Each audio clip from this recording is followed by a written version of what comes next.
Hey guys, thank you for joining in. Today I'm going to be talking about how to measure your blood pressure accurately. In my previous video, I talked about how to interpret your blood pressure results. So before I dive in, don't forget to like and subscribe to our YouTube channel so you can be watching all our educational videos. So just a few things I'll talk about before I show you how to accurately check your blood pressure.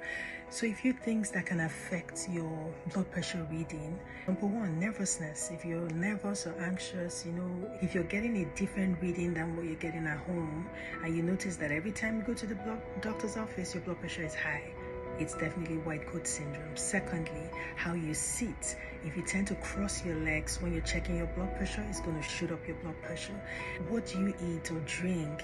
Eating food or even drinking alcohol, caffeine, smoking, that can also affect your blood pressure. So in order for us to get an accurate reading, these are the things you should do when you're checking your blood pressure.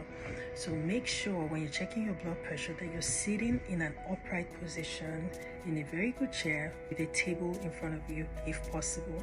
Then make sure your feet are actually flat on the ground, you're not crossing your legs. Make sure you take your reading in a quiet environment.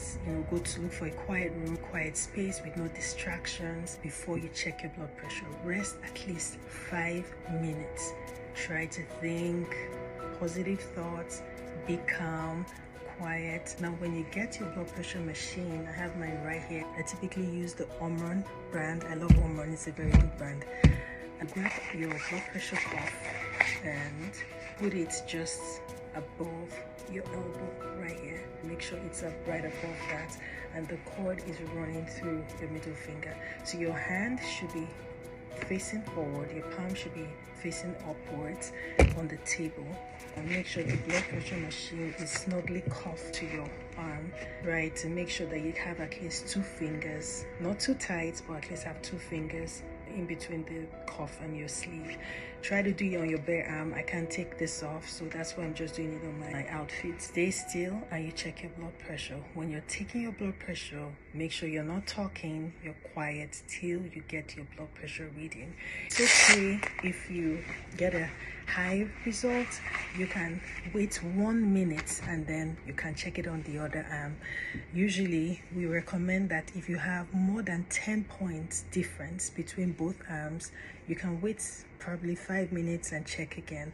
Try to take your blood pressure about the same time every day. Your blood pressure reading varies throughout the day.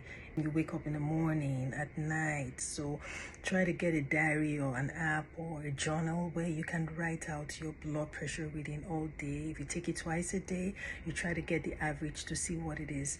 Remember, like I talked about in my previous video, always pay attention to the numbers. If you're in the stage where it's the hypertensive crisis, for example, when I said your blood pressure, the systolic is more than 180, diastolic is more than 120, that's really high and you're symptomatic, you have to call 911. So pay attention to your symptoms. If you start having uncontrolled headache, you have chest pain, numbness, tingling, and you have a high blood pressure reading, please call 911. So remember, ways to improve your blood pressure readings: exercise, eating a healthy diet. All those things contribute to you living a healthier life. Thank you for joining in. Just stay tuned for the next video that I'm gonna make on headaches. If you don't have a medical provider you see, don't forget to check out our website on Canon Clinic. We can be your providers as well. Thank you so much. Bye.